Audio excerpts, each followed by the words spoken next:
Je m'appelle Christophe, je suis de formation ingénieur puis j'ai fait une école d'art et je suis un des fondateurs de l'association Entropie. On accompagne des gens à autoproduire des objets en bois avec la particularité qu'on documente tout ce qu'on fait pour que d'autres personnes puissent le refaire et on diffuse gratuitement des notices au public.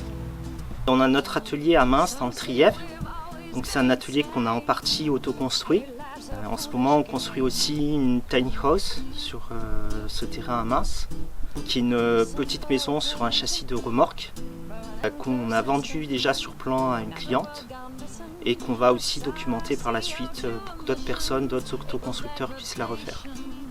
C'est pas forcément évident, ça demande quand même d'acquérir pas mal de compétences dans différents corps de métier. Donc ça peut être pas mal de faire ce que j'appelle de l'autoconstruction accompagnée, de se faire accompagner par des professionnels qui vont pouvoir valider nos plans, valider nos solutions techniques, etc. Donc c'est ce qu'on a fait pour ce modèle-là. Le chantier de la Tiny, il se déroule de la manière suivante, c'est-à-dire qu'il y a 2 services civiques qui font le chantier et puis moi je les encadre pour voir comment en fait des néophytes se débrouillent pour ce genre de réalisation-là. Et puis on documente tout ce qu'on fait au fur et à mesure, on note les temps qu'on a passés, l'outillage qu'on a utilisé, les difficultés, etc. pour pouvoir faire la notice, pour que quelqu'un qui veut refaire exactement la même Tiny ait toutes les informations. Je m'appelle Guillaume Lorimier, je suis en service civique à Entropie.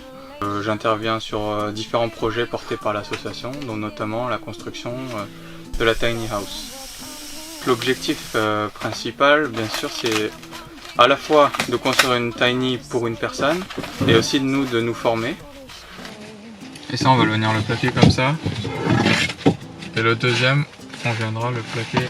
L'intérêt qu'on y a, c'est qu'on apprend le métier de la construction bois.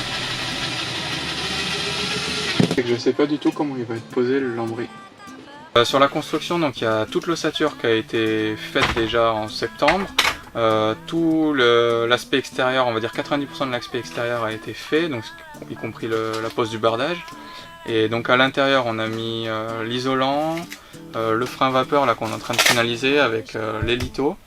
Et après on aura juste à mettre notre lambris qui fera l'aspect final, quoi. Ensuite il restera à aménager. D'ici ce serait la cuisine.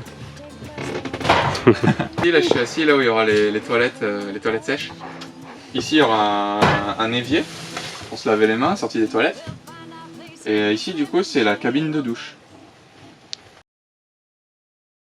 Pour moi c'est très formateur parce que c'est l'occasion de voir un projet de A à Z qui est quand même d'envergure, dans le sens où c'est quand même un projet sur plusieurs mois.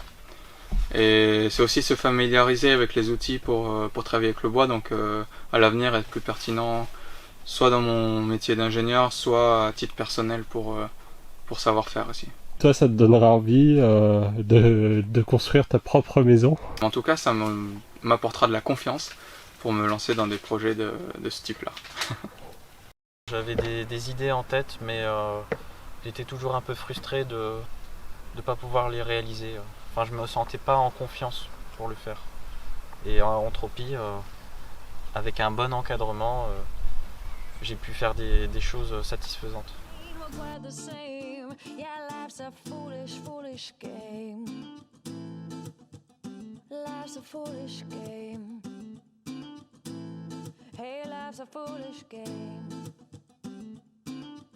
Il faut aligner le bas avec le I de humidité là. Voilà. Faudra bien le marquer ça pour le mode d'emploi. Il y a tout le confort nécessaire, donc un grand séjour, enfin grand, grand par rapport au reste. C'est la pièce qui est privilégiée.